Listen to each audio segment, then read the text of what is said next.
Good Erev Yontif, Good Erev Shabbos. In the fall of 1786, in Lyozna, Belarus, winter came very early that year. Snow piled up on top of the Sukkots of the Jewish community, and illness spread quickly throughout the town. Lyozna was the hometown of Reb Shner Zalman of Liadi, the first Lubavitcher Rebbe, and the author of the book Tanya. He was known as the Baal HaTanya. However, in addition to the large circle of followers of the Baal HaTanya, there were also some prominent and scholarly misnagdim, people who objected to Hasidic thought, who were living there. And one of those misnagdim was a man named Rav Isaac Mechadish.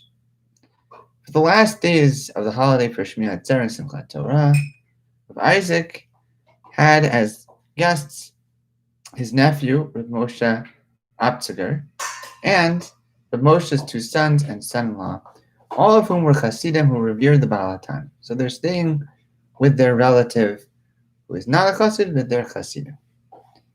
Unfortunately, all four of the guests, the two sons, the son-in-law, and the father, Rav Moshe, contracted an illness during their difficult and frigid trip, their journey, and Rav Moshe was estimated to be on the verge of death by the local doctor.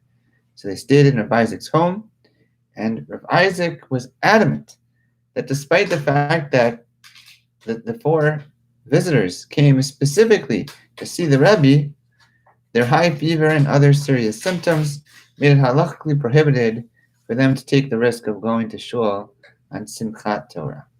The Baal HaTanya, however, had a different perspective on the epidemic. He instructed three of his prominent followers to go around the town and gather all the sick people to go to shul for hakafot, and to help the sick get to shul if they couldn't walk on their own, so that all of these ill people would be warmed by the fire of the Torah. And the townspeople understood from this statement of the Rebbe that anyone sick who attended the Simchat Torah evening services, who would be there for the hakafos, would be cured of their ailments. So on the eve of Shemini Atzeret, on which the Rebbe's Hasidim would do hakafot just like they do in Israel, the shul was packed with people, including many of those who were severely ill. So there were a lot of sick people all packed into one room. And as the three men who were dispatched to gather the ill, as they approached the home of Rav Isaac to get the sick people there, they could overhear Rav Isaac arguing with the younger three men of his guests. The men, despite their sickness, were still insisting that they should be able to go to shul, as the Rebbe requested. Rav Isaac would have none of it. He accused the Baal HaTanya's emissaries and his guests of attempted murder and of violating halacha, violating Jewish law, which requires that they stay home, that they protect themselves. They do not have to go to shul. Nonetheless, Rav Moshe's sons persisted, and they woke up their father, who was barely holding on to life, and informed Rav Moshe that the Baal HaTanya wanted them to go to hakafos, even though they're sick. And Rav Moshe silently indicated that he wanted to go, and so they did. Rav Isaac was not able to prevent them from going. After leading the congregation in hakafot, the Baal HaTanya went into the sukkah, because remember it's Shemini Atzeret night, and I guess he had the minhag to make kiddush in the sukkah, and he went into the sukkah to make kiddush.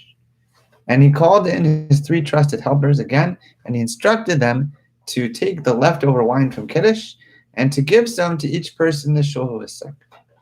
And the men made sure that all those present understood that they would only be cured, the people who were sick would only be cured from their sickness, if they believed that the blessing of the Rebbe would work, that they would be, if they believed they would be cured, then they'd be cured. Sort of like Tinkerbell. And according to those who tell the story, it did work. Even people that the doctor had believed were about to die recovered completely miraculously. Rav Isaac, seeing the power of the Baal HaTanya and the trust that people had in him, became a chassid himself. That's how the story goes. Now, in light of the pandemic we are all living through, what are we to make of this story? Let's leave aside for a moment the obvious inadvisability of packing a shul full of sick people during what sounds like was an epidemic in Leosna. Still, what justification, what logic did the Balatanya have for insisting that if the ill would attend Hakafah and celebrate Simchat Torah, that they would be cured? Where does this extreme optimism come from?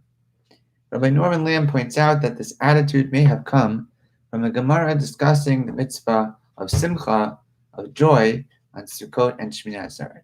The Torah in Parshat Re'eh says, "V'samachta b'chagecha," that we're required to rejoice, to celebrate on the holiday of Sukkot. But then the Torah adds in the next pasuk, "V'ayita ach sameach," which means and you should nevertheless rejoice.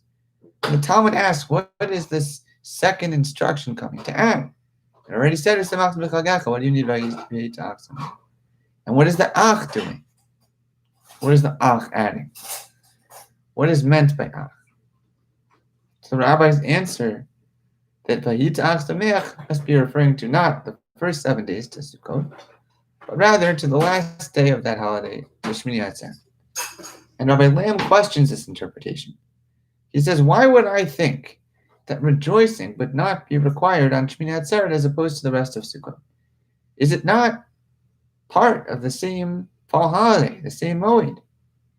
Says Rabbi Lamb, even if the mitzvah of simcha is the same as on Sukkot, maybe there's a reason that people would struggle to fulfill the mitzvah of simcha on Shemini Atzeret. The Gemara in Yoma says that in the times of the Beit HaMikdash, of the temple in Jerusalem, the people would literally watch which way the wind was blowing, and that would determine their emotional states for the holiday. On Shemini Atzeret, which was at the start of the rainy season, people would look at the stack of smoke emanating from the altar, as there were all these carbonot that were being brought on it, and the wind was just starting to blow, stronger during the fall then. And if the wind blew to the north, blew the stack of wind in the direction of the north, the wealthy farmers would be upset and the poor would rejoice, because that would mean there'd be heavy rains, which means there'd be a lot of crop, a lot of harvest. But because there'd be so much rain, it'd be impossible to store the produce, and so the food would have to stay very cheap so that it could be sold quickly. And that would be good for the poor. If the wind blew to the south, then the wealthy farmers would rejoice, they'd be happy, and the poor would be sad, because that meant that there wouldn't be so much rain, and that would reduce the crop, reduce the harvest, and make it easier to store the produce, thus making food more expensive for the poor, and benefit the people who are selling the food. But if the wind blew to the east, then everyone would rejoice, because that meant that medium rains were coming, which would both increase the crop harvest but also allow for storage of the produce, and so there'd be plenty of crop, so it'd be at a reasonable price. But it would also be able to be stored, so it wouldn't be so cheap that the wealthy would be upset. And so food would be plentiful, but it wouldn't be dirt cheap. And if the wind blew the stack of smoke to the west, then everyone would be sad, because that meant that almost no rain was going to fall, and there'd be little of any harvest at all, and so there would be famine, people would be hungry, and there'd be nothing to sell. So everyone would be suffering. Okay, now what does that mean? That means that external factors, world events and natural phenomena that affect the lives of the Jewish people would often cause distress and concern and undermine the joyous nature of the day. And so, says Rabbi Lamb, Shemini Atzeret is described, is defined by the Hayitza Ach Sameach, that we have to be happy anyway. Even if these outside events are bringing us down, we have to try to put it out of our minds and be joyful anyway. We have to have unjustified joy and optimism, at least for the day of Shemini Atzeret. We have to celebrate even when we don't feel like it initially, even if there's a legitimate reason to otherwise be worried about the future. On Shemini Atzeret itself, we are spending time with Hashem and with each other and putting those concerns out of our minds. But we can't be satisfied with that answer alone, or that part of the answer, because there's an intense fight going on within the Orthodox community about Simchat Torah. Parts of the community, particularly within the Hasidic world of Brooklyn's Borough Park and Williamsburg neighborhoods, are protesting against New York State government's attempts to restrict public gatherings due to rising COVID positivity rates. And they argue that Simchat Torah is essential for them, and it's a violation of their right to practice the religion to restrict how many people can gather for davening. But other parts of the Orthodox community argue that the state is right in trying to stop the spread in its tracks before it heads to other parts of the state and other parts of the country and puts more people at risk. And so there's nothing wrong with what they're doing. And there's no question that the manner in which the protests have been taking place, including overt racism, violence, and burning of masks, there's no question we can agree that is a major source of Chil Hashem, of desecration of God's name. But from the perspective of faith and religion, are those Hasidim, those Haredim in Brooklyn and other Jews that are making this argument, are they right that Simchat Torah is a time of joy so important that it justifies ignoring the risk of infection rates rising? Should we pack the shuls the way that the Baal HaTanya once did during an epidemic? It is far from within my purview to address whether the Baal HaTanya acted correctly in his time and place. But from within our own context, it's obvious, to me at least, and I hope it's obvious to you, that we cannot rely on such miracles and should follow scientific guidance and government mandates which are designed to save our lives, and their purpose is not to restrict our freedom willy-nilly, to take away our ability to practice religion for some reason other than to save us. But if so, if we should be following the rules and we aren't going to pack the shuls and we're not going to be dancing the way we normally do, what happens to Rabbi Lamb's understanding of Shemini Atzeret and Simchat Torah as a time of joy despite the context?